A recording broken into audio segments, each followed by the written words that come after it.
بسم اللہ الرحمن الرحیم۔ سورۃ الفتح یہ مدنی سورت ہے، اور یہ وہ سورت ہے کہ جس کے بارے میں آپ صلی اللہ علیہ وسلم نے فرمایا کہ آج رات مجھ پر وہ سورت نازل ہوئی ہے جو مجھے دنیا و ما فیہا سے زیادہ محبوب ہے۔ انا بے شک ہم نے فتحنا لکا، فتحنا یعنی فتح دی ہے، لکا آپ کے لیے،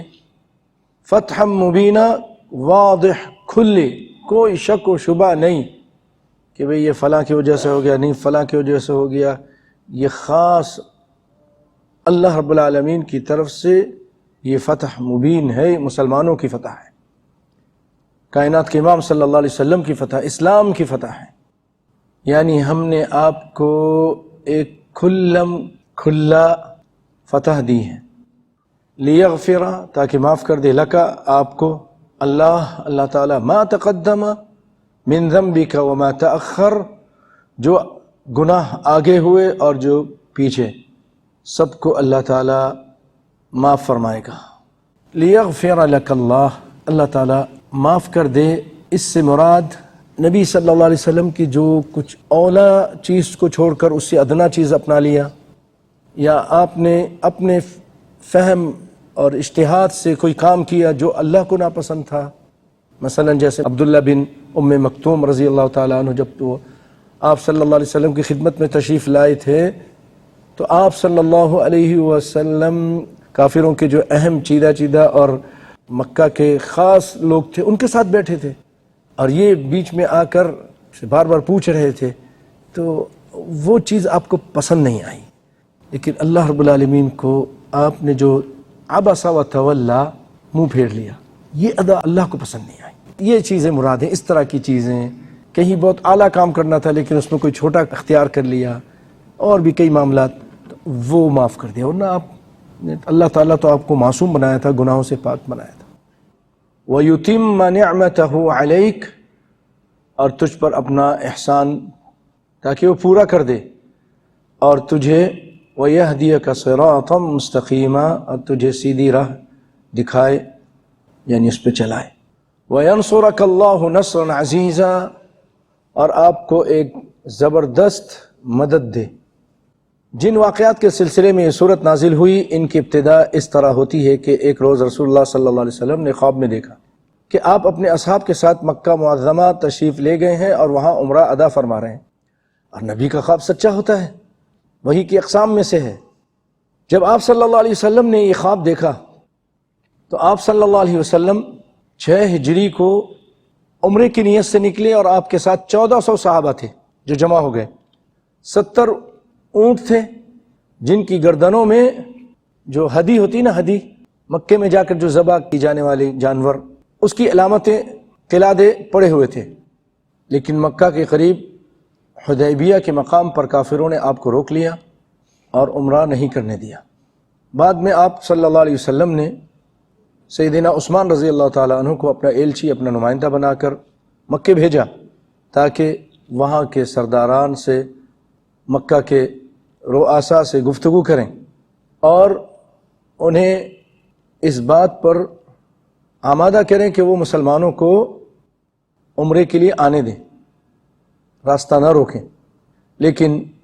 سیدنا عثمان کے وہاں جانے کے بعد مسلمانوں میں یہ خبر پھیل گئی کہ حاشا وکلا آپ کو شہید کر دیا گیا ہے۔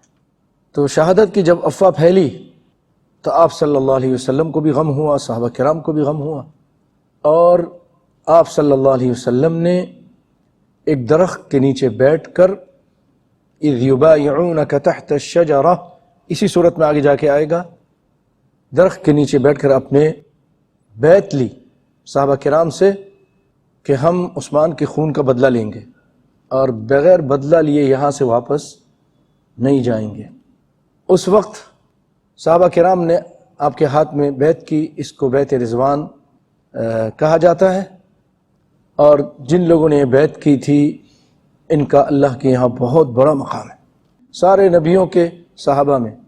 محمد صلی اللہ علیہ وسلم کے صحابہ افضل ہیں، اور محمد صلی اللہ علیہ وسلم کے اصحاب میں 1400 یہ صحابہ باقیوں سے ممتاز ہیں، افضل ہیں، اور ان 1400 میں وہ 313 جنہوں نے بدر کے میدان میں آپ صلی اللہ علیہ وسلم کے ساتھ مل کر کافروں سے جنگ کی تھی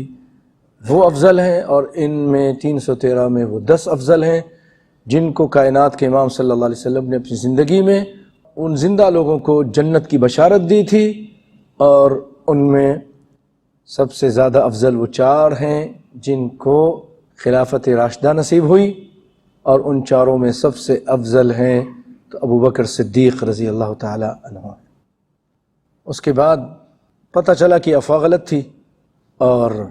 پھر کفار مکہ کی طرف سے کچھ اور لوگ بھی آئے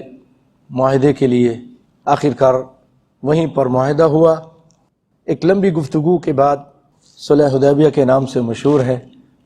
چند شرائط طے کیے گئے۔ نمبر 1، 10 سال تک فریقین کے درمیان جنگ بند رہے گی اور ایک دوسرے کے خلاف خفیہ یا علانیہ کوئی کارروائی نہیں کی جائے گی۔ دوسرا، اس دوران قریش کا جو شخص اپنے ولی کی اجازت کے بغیر بھاگ کر محمد صلی اللہ علیہ وسلم کے پاس جائے گا اسے آپ واپس کر دیں گے، اور آپ کے ساتھیوں میں سے جو شخص قریش کے پاس چلا جائے گا وہ اس کو واپس نہیں کریں گے۔ یعنی توازن نہیں تھا، بظاہر توازن نہیں تھا۔ اچھا، تیسری کہ قبائل عرب میں سے جو قبیلہ بھی فریقین میں سے کسی ایک کا حلیف بن کر اس معاملے میں اس معاہدے میں شامل ہونا چاہے اسے اختیار ہوگا، ٹھیک ہے۔ 4، محمد صلی اللہ علیہ وسلم اس سال واپس چلے جائیں اور آئندہ سال عمرے کے لیے آ کر 3 دن مکے میں ٹھہر سکتے ہیں، بشرطے کہ اپنے ساتھ صرف ایک تلوار لے کر آئیں گے، اور 3 دنوں کے لیے مکہ والے شہر خالی کر دیں گے تاکہ کوئی تصادم نہ ہو۔ بھائیو، جس وقت یہ معاہدہ کے شرائط طے ہو رہے تھے، مسلمانوں کا پورا لشکر سخت غم و غصے میں تھا، کوئی شخص بھی اس کی مصلحتوں کو نہیں سمجھ رہا تھا۔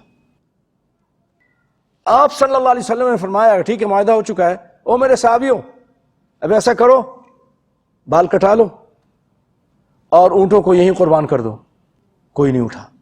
دوسری مرتبہ فرمایا صحابیوں کرو یہ، اب بھی کوئی نہیں اٹھا۔ تیسری مرتبہ یہ جانتے کیوں تھا؟ وہ اندر سے ایک غم تھا، اور نبی کی حمایت میں تھا، سر نبی سے گستاخی میں نہیں تھا کہ رسول اللہ آپ پر آنچ آ رہی ہے، یہ آپ نے دب کر معاہدہ کر لیا، یہ کیا کیا؟ آپ تھوڑا ماحول بدلتے ہیں، خیمے میں چلے جاتے ہیں۔ آپ کی زوجہ محترمہ ام سلمہ جو وہاں موجود تھیں، آپ ان سے یہ بیان کرتے ہیں تو نبی صلی اللہ علیہ وسلم کو مشورہ دیا ام سلمہ نے، آپ نے فرمایا آپ ایسا کیجئے، جا کر خود اپنے بال کٹوائیے یا اپنے اونٹ کو آپ ذبح کیجئے، اور اس کے بعد حجام کو بلائیے آپ کے بال کاٹیں۔ اللہ کی کیا ان کے دماغ میں بات آئی۔ تو اب ایسے ہی کیا آپ صلی اللہ علیہ وسلم نے، اور پھر یہ حال ہو گیا کہ صحابہ کرام اٹھے اور جذبات سے تو بڑے تھے، اونٹوں کو ذبح کیا اور ایک دوسرے کے بال کاٹنے لگے، کہہ رہے اس قدر ہم جذبات میں تھے کہ ایسا لگ رہا تھا کہ ہم ایک دوسرے کی گردنیں کاٹ دیں گے۔ اس کے بعد غم کی حالت میں یہ قافلہ صلح کو اپنی شکست سمجھ کر اور ذلت سمجھ کر مدینہ کی طرف واپس جا رہا تھا، تو راستے میں یہ صورت نازل ہوئی کہ جس کو تم شکست سمجھتے ہو یہ اصل میں فتح عظیم ہے۔ اس صورت کے نازل ہونے کے بعد رسول اللہ صلی اللہ علیہ وسلم نے صحابہ کرام کو جمع کیا اور فرمایا کہ آج مجھ پر وہ صورت نازل ہوئی ہے جو مجھے دنیا و ما فیہا سے زیادہ پسند ہے۔ اگرچہ یہ صورت کے نازل ہونے کے بعد صحابہ کرام کچھ مطمئن ہو گئے، مگر کچھ زیادہ مدت نہ گزری تھی کہ اس صلح کے فوائد ایک ایک کر کے کھلتے چلے گئے، یہاں تک کہ کسی کو بھی اس امر میں شک نہیں رہا کہ فی الواقع یہ صلح ایک عظیم الشان فتح تھی۔ یہ صلح فتح مکہ کا پیش خیمہ ثابت ہوئی، کیونکہ اس کے 2 سال بعد ہی مسلمان مکے میں فاتحانہ طور پر داخل ہوئے۔ اس لیے بعض صحابہ کرام کہتے تھے کہ تم فتح مکہ کو فتح شمار کرتے ہو، لیکن ہم حدیبیہ کی صلح کو فتح شمار کرتے ہیں۔